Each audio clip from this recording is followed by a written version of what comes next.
TCS में जैसा कि हमने डिस्कस किया मूव अच्छा है, लेकिन सर टीसीएस में अभी फिलहाल करें क्या? खरीदने की सलाह होगी, बेचने की सलाह होगी? जिनके पास ये स्टॉक है वो क्या कुछ करें इस समय रिजल्ट्स के बाद जो मूव आया है? देखिए, अगर अभी टीसीएस पे तो एक दो दिन और इसको आप देख सकते हो, क्योंकि जो टारगेट्स है ना 4500 के ऊपर की वैल्यूएशन ना फिर वो अगले कुछ क्वार्टर के बाद जाके निकलनी शुरू होगी। तो ये जो तेजी आई है इसमें अगर आप प्रॉफिट लॉक करना चाहो अगले हफ्ते, हम्म। वैसे इन्फोसिस और टेक महिंद्रा विप्रो के नतीजे ना, अगर उसमें आप कुछ जी। प्रॉफिट लॉक करना चाहो आईटी काउंटर्स में तो आप कर सकते हो। बजट वाले समय तक आपको रुकने की जरूरत नहीं है। मैं इसलिए बोल रहा हूँ क्योंकि ये जो 4500 का टारगेट ये है ही 12%, यहाँ से ऊपर 12-13% के टारगेट तो आने ही थे।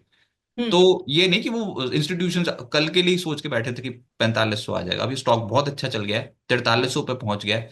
अक्सर जब ऐसी तेजी बनती है और एक ही सेक्टर के ऊपर डिपेंड हो जाते हो तो वो धड़ धड़ धड़ धड़ करके चलते ही चले जाते हैं। थोड़ा रैशनल सोचो। लेकिन ये स्टॉक बहुत ज्यादा तेज हुआ 4000 के लेवल से। अब 4000 से 4300 आ गया, वो ठीक। 4500 का तो ब्रोकरेज मान के चल रहे हैं, तो अगर 4500 या उसके थोड़ा सा ऊपर जाके आप प्रॉफिट बुकिंग कर लो तो वो ठीक है। फेयर वैल्यू के आसपास करनी चाहिए प्रॉफिट बुकिंग।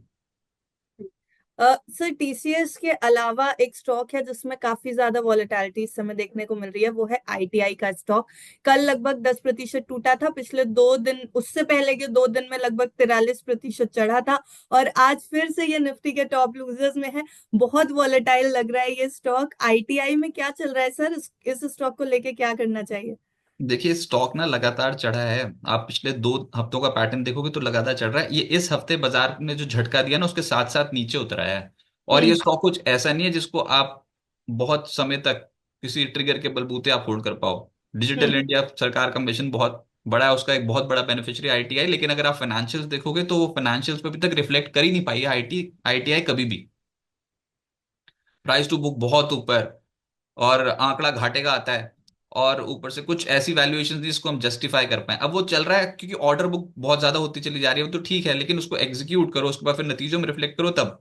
इससे हम्म। बेटर भी बहुत सारी कंपनियां मिल जाएंगी आपको मार्केट में अभी, लेकिन उनको छूने का मन नहीं कर रहा। मैं फिर बोल रहा हूँ मिड कैप स्टॉक्स को ऐसे में छूने का मन नहीं कर रहा है। निफ्टी अगर चल भी गया, सेंसेक्स अगर चल भी गया, आईटी हम्म। इंडेक्स चल भी गया, तो आपके या फिर जो दर्शक देख रहे हैं उनके पोर्टफोलियोज में तो बहुत बड़े बड़े ड्रॉडाउन होने शुरू हो गए हुए हैं ना। वो हम्म। तो मिड कैप्स चलेंगे तो बात बनेगी, निफ्टी पे थोड़ी है मिड कैप स्टॉक्स। तो मिड कैप्स की ये एक आईटीआई की स्टोरी नहीं है, सबकी ऐसी स्टोरी है। सब उतर आए हैं नीचे। अब ये 580 पे चला गया था और 443, 580 से 443 मात्र 3-4 ट्रेडिंग सेशन में। हम्म। हम 443 से 580 खींचने की कोशिश करें 3-4 ट्रेडिंग सेशन में तब तो मजा भी आए। तो ये सब उतर रहे हैं मिड कैप स्टॉक्स पर। आईटीआई मुझसे पूछोगे तो टेक्निकल टर्म्स में अभी इतना खराब नहीं लगता। ये लोअर एंड से फिर से खरीदारी आ जाएगी अगर बाजार संभल गया तो, और बाजार संभलने का इशारा दे रहा है। तो जिनके पास भी है, वैसे तो एक बड़ा मूव ऑलरेडी दे चुका है। यहाँ पर अब थोड़ा टाइम ज्यादा लगा सकता है, तो जिनके पास है होल्ड कर सकते हैं, लेकिन कोई एकदम से बढ़ चढ़ कर खरीदारी करने वाला स्टॉक नहीं है। ट्रेंड पॉजिटिव रहेगा, समय लगाएगा चढ़ने में।